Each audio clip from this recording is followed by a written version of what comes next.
Hey everyone, my name is Eric Jones, better known as Turf Teacher. Welcome to the course entitled Plant Upkeep and Injuries. Now, upkeep has to do with our maintenance and our management practices that we are using on site. Injuries are going to happen. Injuries can go all the way back to installation, or they can be caused by any infectious disease, insects, or pruning mishaps or whatever.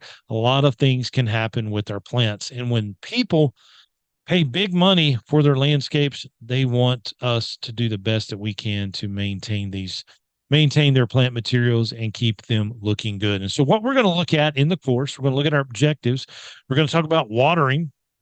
We'll talk about fertilizing. We'll talk about aeration, talk about edging and the mulch tree and shrub plantings. General maintenance topic here. Water is a big thing, and so many of us in the green industry lack the knowledge in proper irrigation techniques. And there's very, when you compare the number of landscape contractors to irrigation contractors, there's a big difference in the number of guys practicing irrigation. And a lot of the times, even some of the best irrigators that I know, they don't know their plant material. And everything goes back to knowing your plants. Everything goes back to that design. Even the designers don't know their plant materials. I'm seeing, job sites with, landscape plans being drawn by people that live in 2 or 3 states away from us. They've built their online business, and they're doing these pretty drawings for people that live so far away, hundreds of miles away, and they've never visited the property. You have to visit the property. You have to do site inventory and analysis so that you can choose the correct plant materials, so that you can choose the correct turf grass, so that you could choose the correct everything. How can you do that with no eyes on the property? We're going to talk about maintaining annual and perennial flower plantings. We're going to talk about just general maintenance when it comes to the plants and how this can affect the quality of the plant, the safety of the plant. Maintaining these management practices keeps the pests away, keeps the problems away. And so we've got to do that for our clients. We'll describe the common causes of injuries to landscape plants. We'll distinguish between those caused by insects and disease and those caused by other things, particularly damaged by us, the landscapers, or even the homeowners. And then explain the ways that insects and disease are spread. We'll also describe the most common symptoms of plant injury. We will classify weeds in several different ways and explain how they injured the landscape plantings. And then we'll apply the principles of control to plant pests. Now, everybody's into the IPM concept now, integrated pest management. And as a landscape contractor and as a, turf grass manager, we can implement these practices and make good money from it. People that are more environmentally conscious of what goes on with their properties are more willing to pay for these services. And so if you learn IPM and you know your plant material and you know your insects, weeds, and disease, you have an opportunity to make good income and to be that knowledgeable expert in IPM. Explain the different formulations of chemical pesticides. Now, IPM doesn't mean not using a pesticide at all. What it does mean is using it as a last resort. You've tried the other control tactics first. But before you try control tactics, you've got to monitor and you've got to identify what's going on with your clients' yards.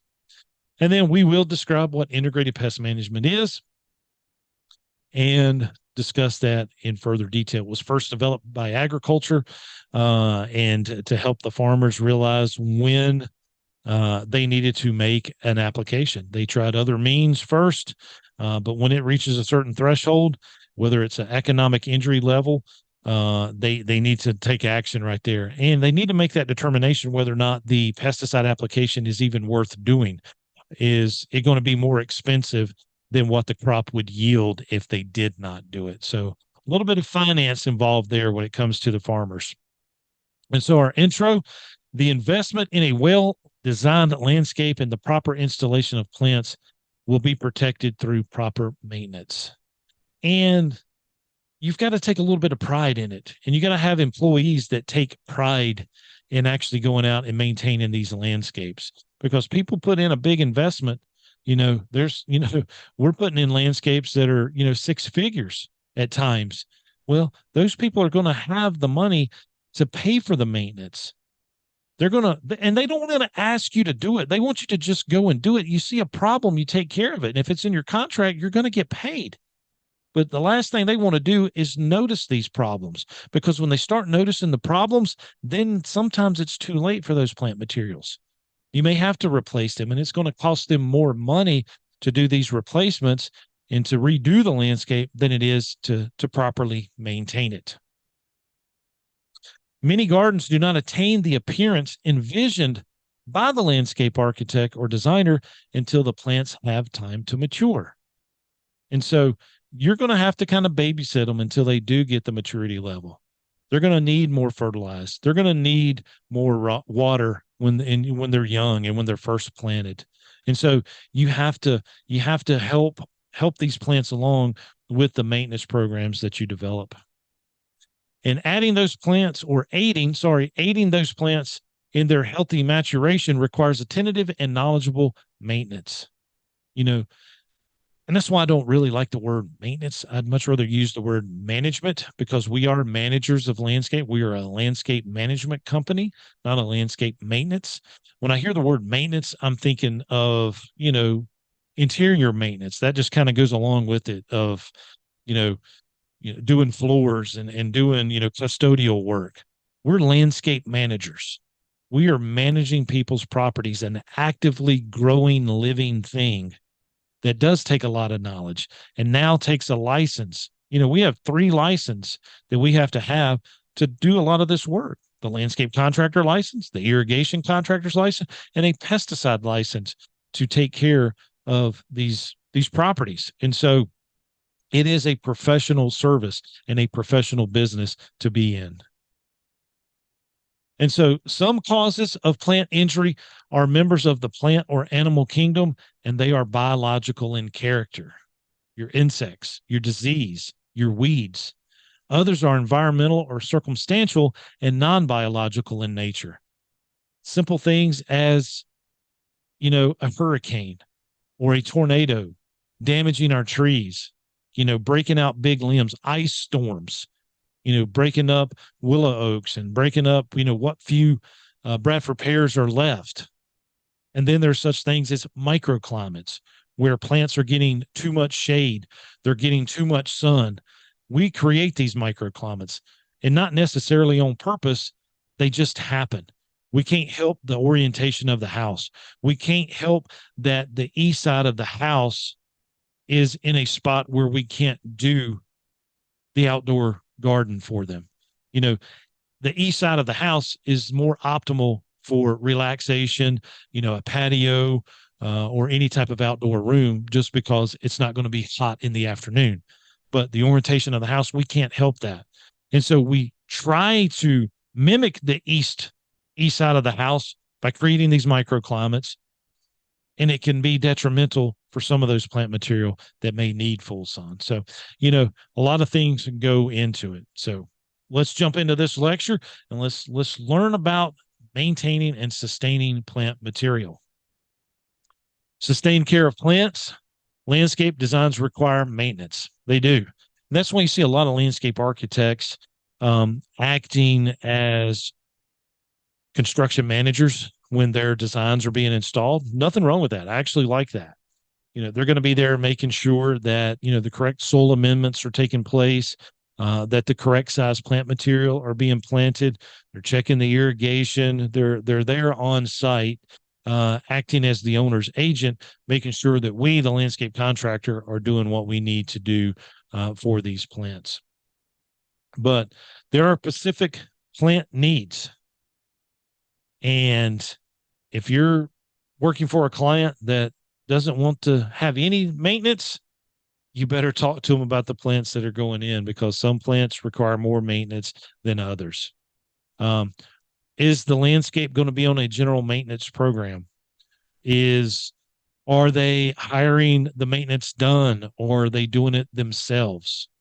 Because a lot of people use gardening and landscaping as a, you know, therapy session. They do.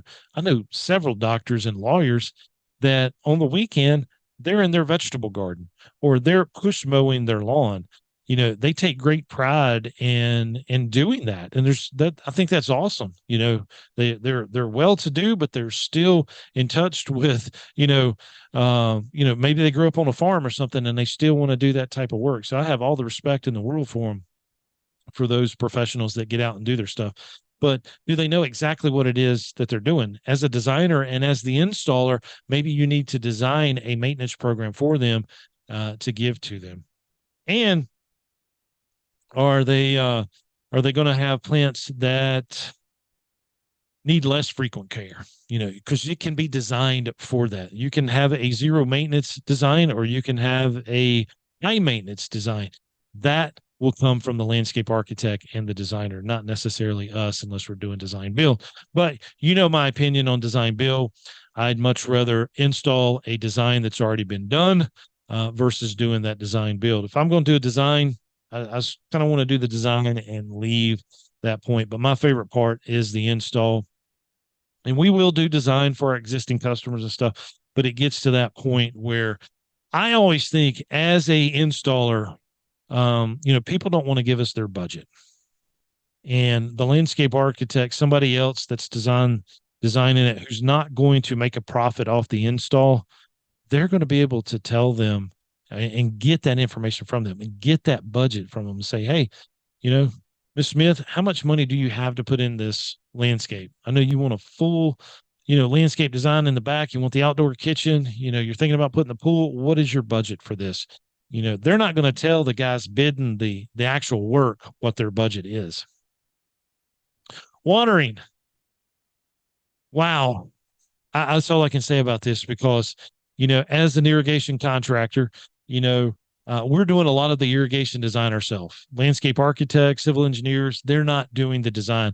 They're putting it on the landscape contractor to plant the trees and shrubs and to water everything. And so if you're not an irrigation contractor, you're having to sub that out.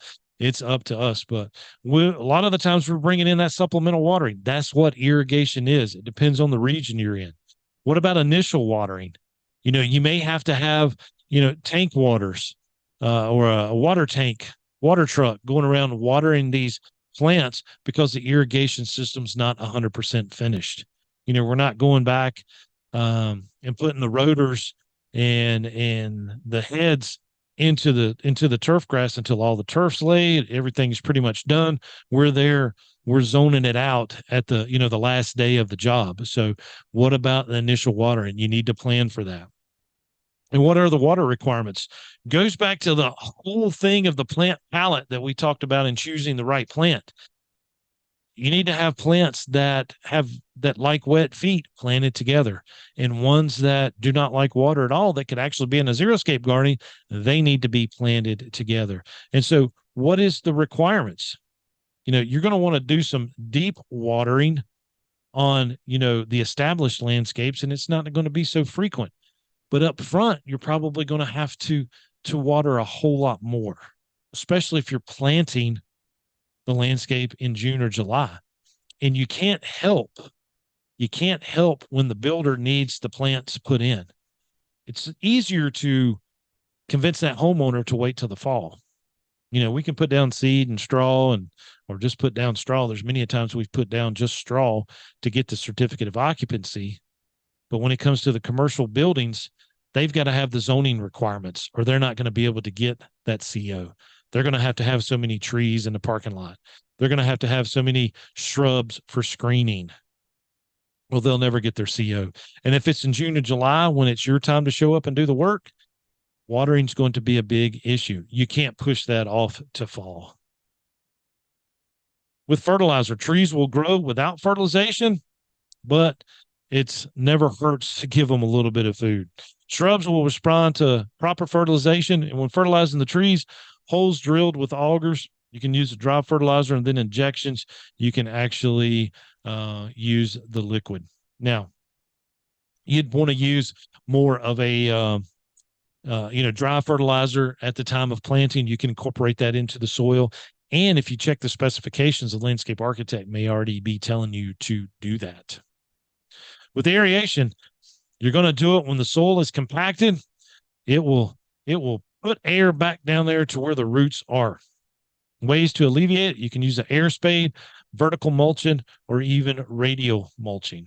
And aeration is big for the turf grass, and it is also a time for us to make a lot of extra money. Fall aeration and seeding here in the Piedmont is awesome, and a lot of the times it gets people pumped up. It's almost like a new breath of fresh air when plugging and seeding season gets here, because you're going to plug and seed the yard. You're not going to have to mow it for a couple of weeks. Then you'll go back and get it cleaned up. Then it's leaf season, and you're ready to wind down the season. But you get that little burst of energy with aeration because it's good profits, and it's just fun work to do. But it is so worth it when you have fescue lawns. You've got to do it. You've got to do it. With mulching, it is part of regular maintenance. When you're replacing it, you can use organic. If you're refreshing, it's called inorganic. So we're not talking about whether the mulch is like brick chips or if it's, pine straw or anything like that. When you're replacing, you're doing an organic replacement. When you're just refreshing it, it's basically an inorganic thing. You're not providing anything to it. They've already got the benefits from it. You're just refreshing it. It's a color change. It is a visual thing, nothing basically to help the plants. But it's a barrier. It is a barrier for weeds. It's going to prevent weed seeds from germinating. It's going to retain moisture for your plants. Mulching is just an all-around good thing. And, pine needles, people are going to get it done twice a year. If they're doing hardwood mulch, definitely once, but it'll be lighter as it goes. I really get a little tongue-tied here, talking too fast, but I'd much rather use pine straw. I'll use pine straw because it's going to deteriorate a lot faster, and it's not going to have that buildup. You don't have to worry about, covering up the root flares or anything like that. The pine straw is still going to allow air to get down in there. It's going to deteriorate, and once you put it out, it's just fresh and clean, and it almost gives that appearance of a raised bed. With edging, sharp line of separation, always good to do. You can take one of the crappiest yards that you have, where there's no distinction from turf grass and mulch beds, and you put a hard, crisp line on it with a mechanical edger, and then you mulch it, it's going to look like a brand new place. There's nothing that you can do quicker or more cost effective than a hard line edge and fresh mulch to make a place look great. With reference to products, you can use steel or plastic edging. They are physical separators, but it will help retain that sharp turf line. I don't like to use the edging or anything unless I'm trying to hold back, some type of rock, brick chips, or anything from my turf grass.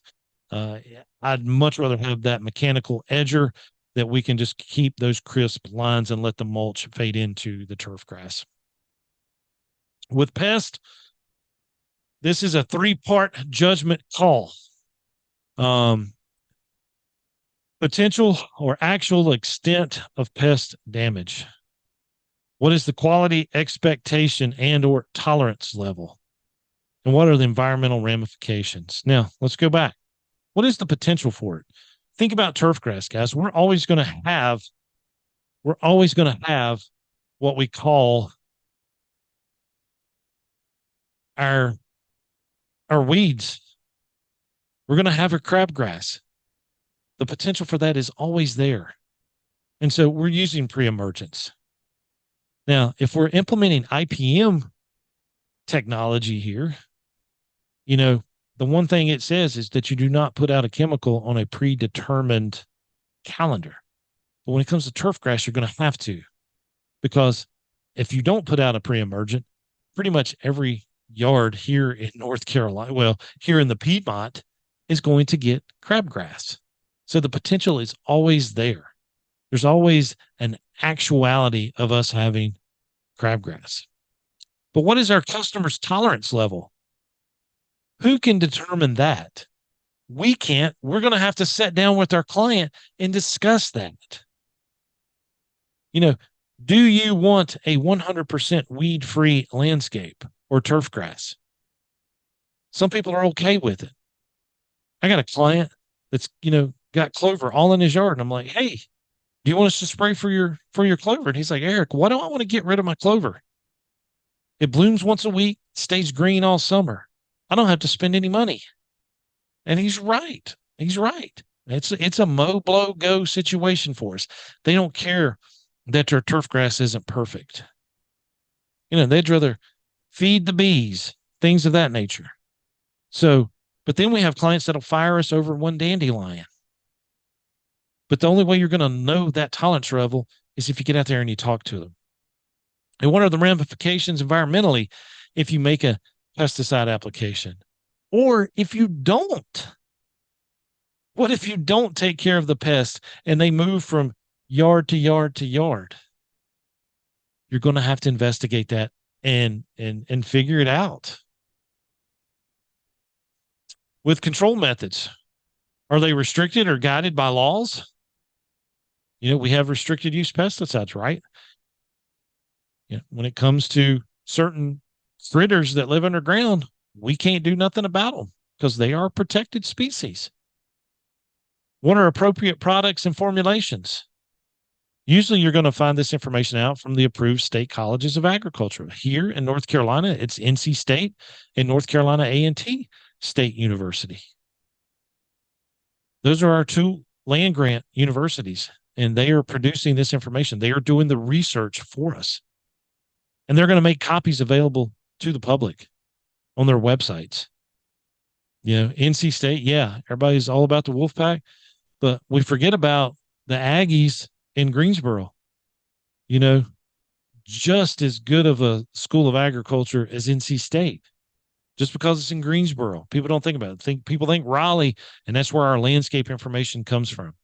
But they work side by side. They're part of the same system. So check it out. Go to A&T's farm. Look up at their website. Look at the research that they're doing for the landscape industry, nursery industry, and definitely when it comes to agriculture. Flowers require more maintenance, but people want them. They want them at their front entrance. They want them in their pots. And that is a niche specialty in its own. You could actually work for other landscapers, taking care of their flowers, for their customers, but they're going to get weeds. They're going to have insects and disease. They must be cared for throughout the whole growing season. And what do you do with them in the winter? A lot of the times they're just annuals, so people throw them away, or they plant some type of evergreen in the pots with them, and they may need to be planted, over winter or pulled inside. Weed control methods of herbicide application. Best thing to do is use a pre-emergent with it. Put it in the soil. Something like Snapshot or Preen would work just fine. When it comes to post-emergent, using the good old fingertips and pulling them out of the pots and out of the flower beds. You don't want to go in there and spray. Too much of a chance for drift or heat and that chemical volatilizing and killing those small herbaceous plants. If you do use chemicals, make sure they're selective. If you got some grassy weeds coming up, you could probably use some of the selective grass killers. Trying to think of one off the top of my head. We got a room full of them there in the shop. But then, your flowers can be damaged by these sprays. So be very, very careful. Watering should be watered frequently and deeply. They have shallow roots. The critical wilting point happens a lot sooner. They dry out faster, and they are more prone to drying out in the containers than they are in the actual flower beds. And when it comes to the drip, because we've had several clients that we've ran drip irrigation to the containers, the The pots can get clogged up. The holes at the bottom that allow for drainage can actually become built up with just soot and everything else. So each time you go there, you might just want to kind of lift underneath it and see that water is coming out, because too much water is just as bad as not enough water when it comes to these flowers. And again, they can die overnight. That's the bad thing with it. It's going to take a few weeks, to kill a turf grass, maybe kill a shrub, but these flowers can die overnight, and that will be the difference of losing the client or keeping the client. With fertilization, annuals can be fertilized in midsummer. Bulbs should be fertilized immediately after flowering.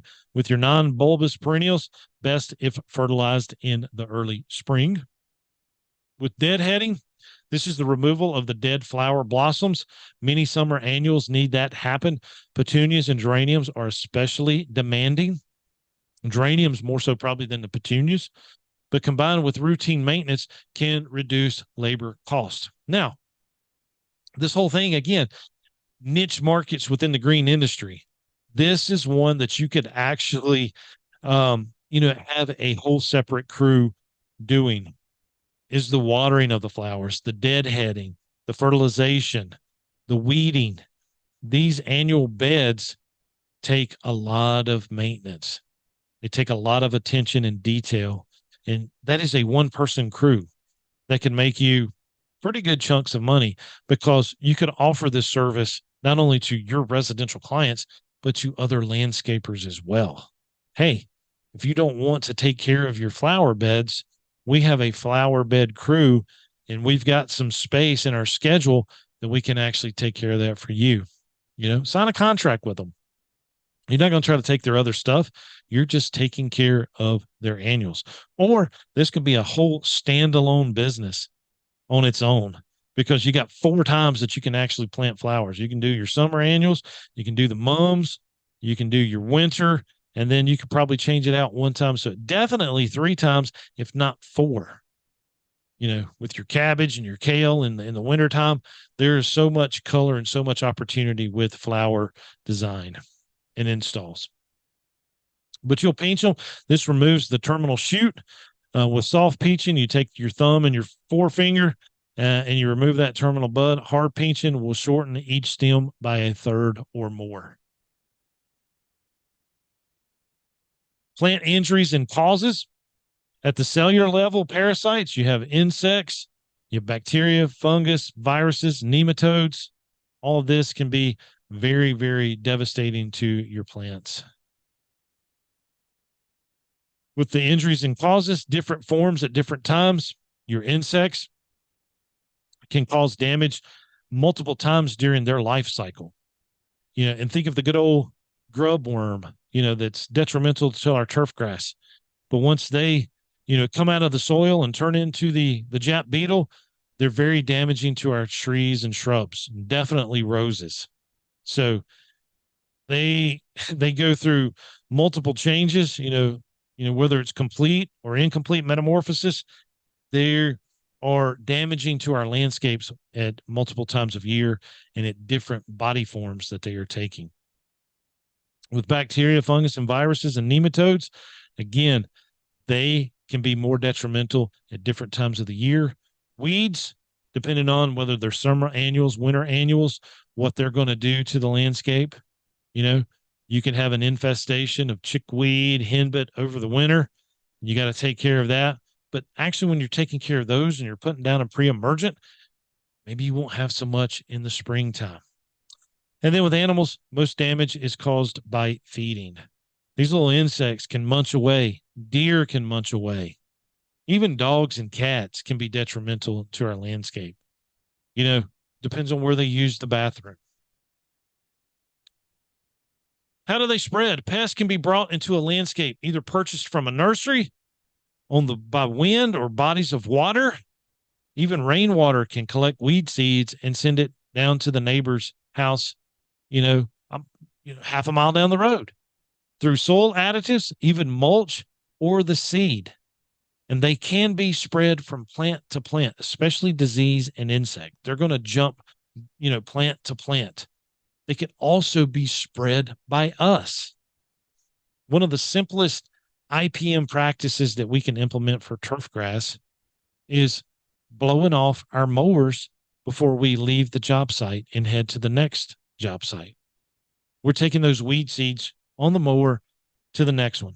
And if you've got a client that has a tolerance level of I don't care, and you have all these weed seeds in their property, and then you go to the neighbor down the street who doesn't have any tolerance for weeds at all, like one weed, they will fire you, and you're bringing in those weed seeds. Take a backpack blower, blow it off. Injury symptoms, what are their responses to the irritants? What are they doing? What is that pest causing them to do? Now, remember, a pest can be a weed, can be an insect, it can be a vertebrate, and it can be a fungus. What is happening? What is causing that? What are they doing to that plant? Is the symptom complex? Is there an assortment of factors? What is the species of the host plant? What is the environment like? And what is the quantity of the infectious material? Tomato hornworms, are we going to have a big infestation of them this year? How many of you guys are tomato growers or love having a garden? Well, the tomato hornworm favors a dry winter. We haven't had a dry winter. We've had a lot of rain this year. When they're in the ground, before they come out, they don't like that wetness. So is that going to cause them not to have so many babies? Or are they going to get drowned out? Or are we still going to see more? Pay attention to that. Just notice if you have any tomatoes, if you're collecting more tomato hornworms. You shouldn't be at all with the wet winter we have.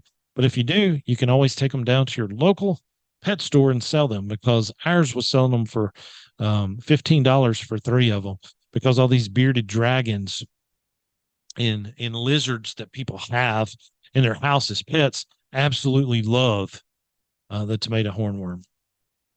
So symptoms could be wilting, rotting, dwarfing, tunneling. Are there holes? Are there holes in the plant leaf? Do you see tunneling in the ground going around your plant material? All kinds of injury symptoms. How are we going to notice these? You have to go there and inspect, or your maintenance crews need to be able to let you know, hey, we've got some shrubs dying, or we got some shrubs that are wilting. We see some tunneling in the turf grass when we mowed it today. We got some wilting of the plants. They're established plants. They need to inspect for you, or you need to do it yourself. So what caused it? Was it an insect, pathogen? Was it a cultural or environmental problem? Are there any nutrient deficiencies? Or you might have to take a soil test. And what is the environmental injury often easiest to diagnose? Environmental injury is often the easiest to diagnose. We can pick up on those microclimates, or we can say, hey, that shrub doesn't need to be in full shade. It needs some sunlight. Or it's just the wrong plant in the wrong place. With the insects and the pathogens, a lot of these symptoms look the same. You may have to do some investigating. You may have to take a sample. You may have to send one off to NC State or A&T and see, what it is. The tissue lab. They'll be able to tell you real quick. Weeds, no positive economic value. I beg to differ there. If we ever get into a situation where the grocery stores close or there's no food on the shelves, weeds are the one thing in the landscape that we can eat other than our, ornamentals that produce fruit, right? People love the edible landscape, and I don't blame them, but a lot of the weeds can be cultivated and actually used for food. Dandelions, even henbit, I've heard of that. Even popeweed, making pope salad. There's all kinds of things that we can do with those. But a weed is usually growing where it is not desired. And I always ask this question in the pesticide classes on Tuesday nights. I'm like, give me an example of a weed that is a pest in one situation, but in another, it is considered, uh, a welcome guest. So it can be a welcome guest or a pest. And my favorite example is Bermuda grass. If we're playing football or we're on the golf course, we absolutely love Bermuda grass, right? But if we have a fescue lawn, we don't want it encroaching.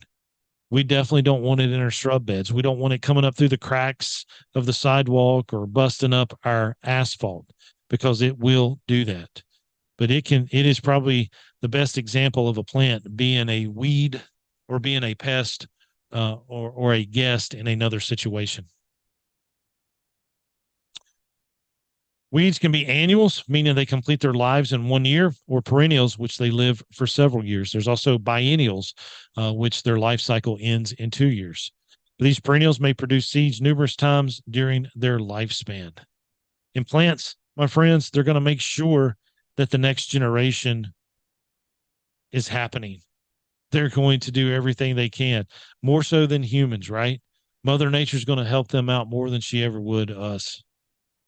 And plants will be here long after we are gone. The principles of control when it comes to these pests: exclusion, designed to keep a pest from becoming established. Stock should be disease and insect free, carefully inspecting all nursery stock, and avoid materials that are certain to be contaminated. So, you don't want to use plants that, are susceptible to disease. Now the Indian hawthorns, poor things, one of my favorite plants. People aren't planting them, and you can't find them. You can find them once in a blue moon. But you don't want to give those to your clients. And, just keeping them out of the landscape is going to help, deter that pest from growing its population. With eradication, this is removing or eliminating the pest, reducing the quantity of the pathogenic inoculum, the insects, their eggs, or the weeds and their seeds. Now, is total eradication desirable? More than likely not. You don't want to get rid of every single pest, because there are natural enemies of these pests. And if you totally get rid of the pest, you're going to run off the good guys as well. So you want to leave a small untreated spot if you are doing an application, so that the good guys will stay and fight off the bad guys later on. With protection, this sets up a barrier.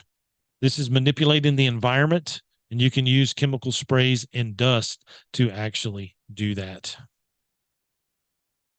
With resistance, this is an attempt to change a plant. It suffers less from the disease or the insects, and it's changed physically and genetically. And we need to use more resistant type plants, because our nurserymen and nursery women, they're doing great jobs of creating these new cultivars that are less susceptible to some of these pests that are out there. Now, are they going to be as strong as grandma's old plants that we knew? Maybe not. And I'll always think about that, with our new roses that are out there today. They seem more susceptible to disease and insect problems than the ones that grandma did have. They were just tough roses.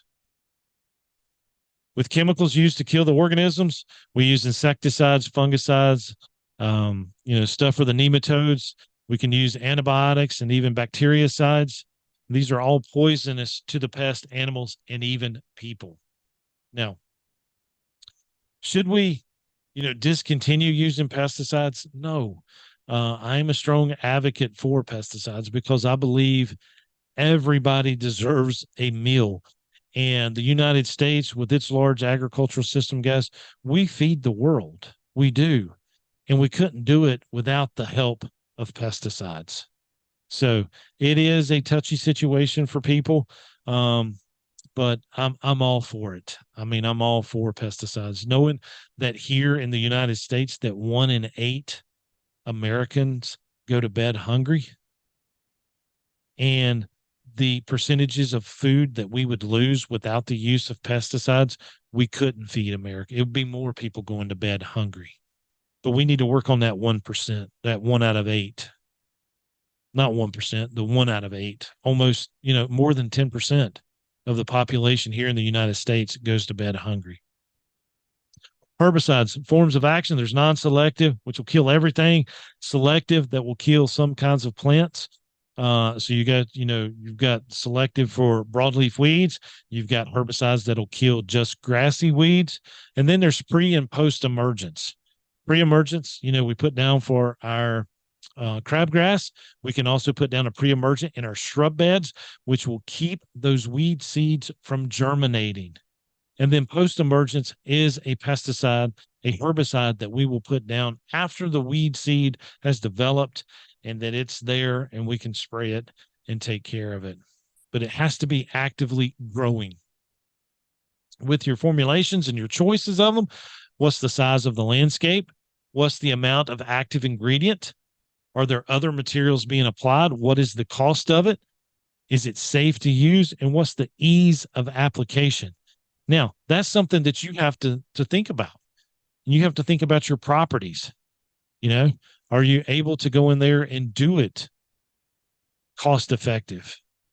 Or are you going to have to get in there and actually do, some major renovations, like digging out the soil or whatever? And think about it in terms of agriculture, which IPM was developed first and foremost for agriculture. And now we've implemented it into, the landscape and turf grass.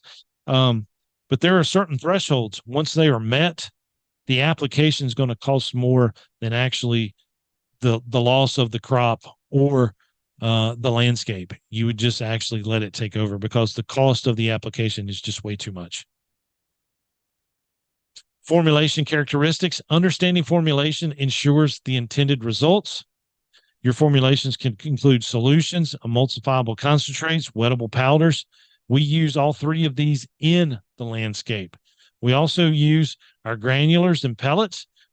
Fumigants, maybe once in a while, especially if you're in maybe the greenhouse industry, you would use it. But, used a lot with structural pest control technicians. Your flowable suspensions, dust, and even water dispersible granulars. All of these used in lawn care, except possibly the fumigants. But, the only time I've ever used a fumigant is on our strawberry farm when we fumigate underneath the plastic, which we miscalculated. Well, we didn't. The actual guy that we hired to do the plastic miscalculated the amount of Talon that we needed underneath the plastic, and we are having some definite troubles with weeds in our strawberries this year. With IPM, there's always going to be some level of pest presence, and you want that because it's going to keep the good guys around. If you were to totally eradicate, the good guys are going to pack up and leave because they need to eat as well. There's a variety of techniques when it comes to IPM. Some are more logical than others. Some are more economical, and it's just downright better for the environment, to be honest with you. And I think we can make a lot more money off of it than we could if we were applying pesticides, even though pesticides are expensive and we charge that back to the client. But the site visits, the monitoring of the pest, the actual coming out and doing site visits, we're getting paid for that. We're implementing, traps. We're implementing biological controls. We're implementing cultural controls. All of this is charged back to the client as well. And we're not having to spend our profits on chemicals and other ways to rid these pests. You can use plant extracts.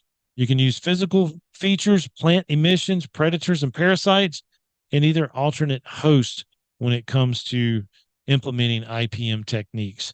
With these parasites, these parasitic wasps, which I think are amazing little creatures. They're too tiny to see, guys, with the naked eye. Their Latin names, their biological names are too long, and they don't have any common names. But these guys do wonders, especially in like greenhouse settings where they will drill a hole in the side of an aphid. They will lay their eggs. The eggs will hatch inside the aphid, and then they eat the aphid from the inside out because that aphid is providing them with, a warm place to have their babies, but readily available food as soon as they are hatched. With thresholds, the injury or pest present become unacceptable. And that's the only way you're going to figure that out is by talking to the client. Hey, how much of this can you tolerate? It does signal the need for control, whether it is a pesticide application or bringing in some traps, bringing in some pheromones, bringing in some insecticidal soaps and horticulture oils. All of those are considered IPM techniques. And it is determined by the landscape monitor and the client, because that monitor has talked with the client and they were like, hey, we don't want this. We don't, a few we understand, but if you see more than, 10 or 15 of these insects on our plants, we want you to take action. And how are you going to know that unless you actually go to the property? Educate your clients. Customers are reluctant to accept and pay for what they do not understand. But with this whole thing of Roundup being a major problem, and they seen it on TV every night, they are going to be all about integrated pest management. And when you can say, hey, we can help you out with your pest control without the use of pesticides, people are going to listen. Public awareness and industry acceptance of IPM programs. Again, once they know what it is and understand it, they are going to want it. And remember, it's the expectation, not the exception. Often maintenance, this is our summary. Often maintenance is the most labor-intensive aspect of the project. Yes, always. And with today's help situation, it's even getting more expensive. Your technicians want more pay and they want more time off. And in the past, it was usually undertaken by the homeowner. Today, Americans have been choosing to have landscape companies complete their maintenance programs. And thank goodness, maintenance is a big part of all of our income. So, perfect it, develop these programs, develop IPM programs for your areas, and you will be very successful. There are great opportunities for current companies and students in agricultural education classes to secure more jobs from local homeowners. Plants will sustain injuries in many different ways. And remember, horticulture, guys, it's so broad, and plants are always going to be in trouble and need our help. So this industry is still wide open, and yet not many people want to jump into it. That I don't understand. And it's always important that landscapers and potentially homeowners be able to recognize possible pests. You got to walk the yard. You got to walk that talk. You got to get out there and see what's going on. As integrated pest management becomes more important to homeowners, landscapers will need to decide how they can capitalize on this side of the market. And we talk a lot about integrated pest management and natural pest controls on our Tuesday night webinars with Turf Talk Tuesday. So check it out one evening if you need some pesticide credits. But IPM, big topic of discussion. And homeowners want to hear that. Yes, we will pay you to come out and inspect and see what's going on, as long as you don't use that pesticide on our property. So, check into it, guys. I always say everybody and every company needs that niche, and IPM is one of them. And with that being said, guys, Turf Teacher out. I will see you in the next lecture.